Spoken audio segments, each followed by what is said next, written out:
এই বন্ধুসকল মই আছোঁ বৰ্তমান আমিনগাঁও চৰাইঘাট লেক পাৰ্কত। মানে আহি দেখা পালোঁ গাইজ মানুহ, এইবিলাক মানুহ যে দেখা পাইছে আপোনাৰ টিকেটৰ কাৰণে এইবিলাক লাইন পাতি আছে। ময়ো তাৰমানে মানুহ দেখা পাই জল্দি কৰি অলপমান এনেকৈ ভিডিঅ'টো বোৱা নাই।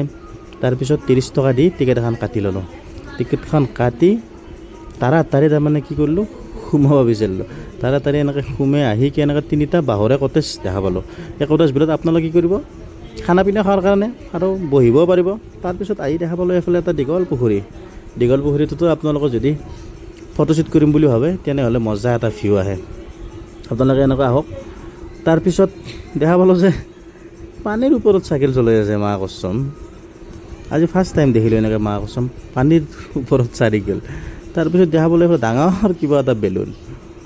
তাৰপিছত এই বেলুনটো দিওঁ কেইটামান ল'ৰা ছোৱালীও সোমাই আছে, ফাটিও নাযায় কিবা নাযায়। এই কাষৰে ল'ৰা এটাক সুধিলোঁ যে কিয়ে ভাই এইটো, সি ক'লে যে ৱাটাৰ ৰুলাৰ বোলে। মই বোলো দে আৰু। তাৰপিছত এইফালে এখন চিলড্ৰেন পাৰ্কো আছে সৰু ল'ৰা ছোৱালীবিলাকৰ কাৰণে।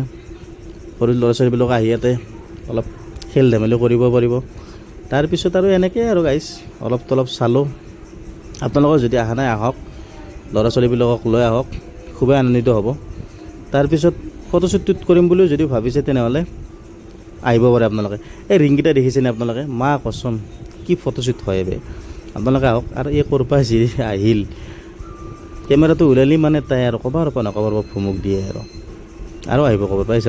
আহিলে আপোনালোকে যদি আহিম বুলি ভাবি আছে তেনেহ'লে আহক জল্দি। 30 টকা লয় আৰু পাৰ্কিঙৰ কাৰণে 20 টকা। আপোনালোকে জল্দি দেৰি নকৰ, তাড়াতাড়ি আহক গাইজ।